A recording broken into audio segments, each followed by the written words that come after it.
Welcome to the resources lesson. In this lesson, we're going to talk about managing your files, your different videos and images and SWF animations, and we'll show you how to upload your content and how to manage it within the campaign. When you work with files such as images or SWF animations, those files get stored on our servers, and anytime a signage player connects to a particular campaign, the content gets cached at the level of the signage player. So if there's going to be a loss of internet connectivity, there's not going to be any interruption to your audience. The player just keeps on playing the presentation as is.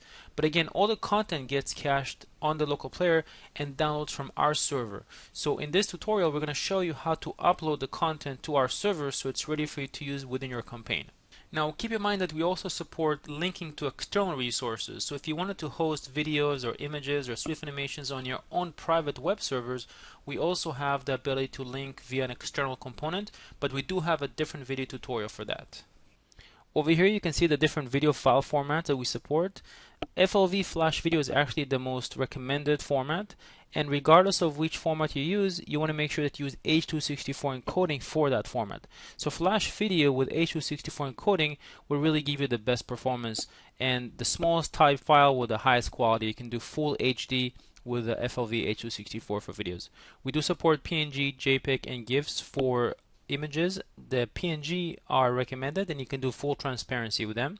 We do support MP3 for our music background player, and we also support Adobe PDF if you wanted to upload documentation.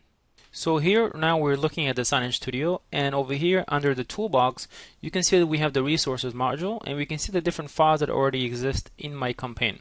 Now if I wanted to actually switch to the full resources module, I can go over here to navigation and enable the resource, and here I'll be presented with all the different files I have in the system that I can work with.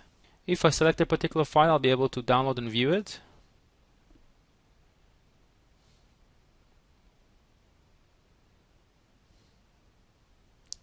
If I wanted to create a snapshot or an image of that resource, so it's going to be easier to work with on the timeline, I can click on the camera icon just over here,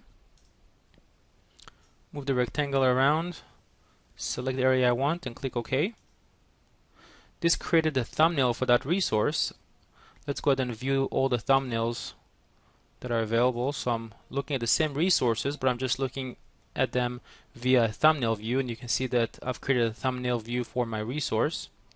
If I switch back to my timelines, I can select the same resource that I've created the thumbnail for and drag and drop it to an empty channel. So it's easier to work with resources that they've created a thumbnail for. If I select another resource that doesn't have a thumbnail, you'll see that we just see the default icon. So thumbnails make it a little bit easier to work with resources on the timeline. I can also add resources to scenes. So let's switch to the scene editor. Make a little more room here. Go to my resources, select the video file for example, drag and drop it.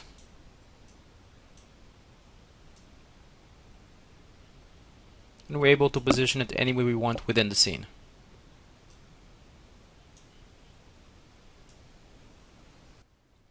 Next, let's go ahead and upload a resource from the local computer and save it so it gets uploaded to the server so we can actually use it in the presentation.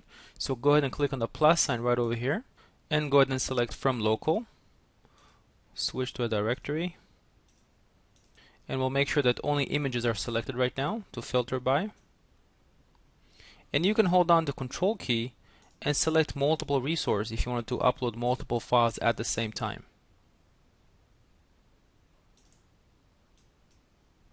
Click on File Save,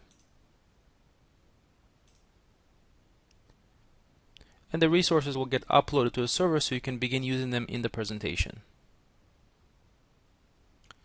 Let's confirm that the resources did upload properly. So I know one of the resources was named logo, so I'll go over here and just type the word LOGO, and I can filter by its specific name. So I'll go ahead and select it, and sure enough it uploaded properly. So you can use the filter right here to filter for specific names. If I wanted to see all the resources that have the number 133 in them, I can just type 133 and filter by that string. Another way to manage resources is with folders. So in order for you to create folders, all you have to do is select one particular file. For example, if I'll go ahead and select my logo again, and decide that I want to put it inside a folder called ABC. And therefore what I'll do is over here under its properties, I'll go ahead and put a /A, /B, and /C.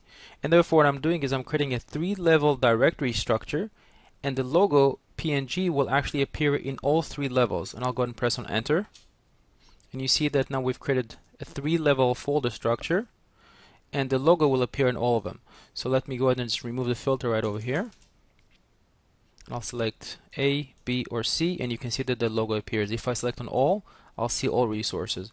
Let's go ahead and select the 661 FLV video and go ahead and put it in the /A and /B folder and press on enter. And now if I'll go back to my C level, you'll see that I'm only going to see my logo resource, but if I go to the B level, I'll see both the video and the PNG image. And so this allows you to create a multi-level filter structure using folders. Next, let's go ahead and review some of the properties that you can view and set for each resource. So over here you have the resource name that you can change. You also have the folder structure that we've just explained. You can see right here the width and the height of the resource, which is very important because if you're going to upload this resource and assign it to a particular screen division or to a scene, you want to make sure that it's exactly the right width and height so there's no skewing. And you can also see the total size of the resource. The access keys are done for security, and we've covered that under the privileges video tutorial. One very important property is the total time, and you can see it right now. The total time is 0. It really is just default. But what this means is that when you set the total time, when you drag this resource to the timeline, it will by default occupy the length of the time that you set here.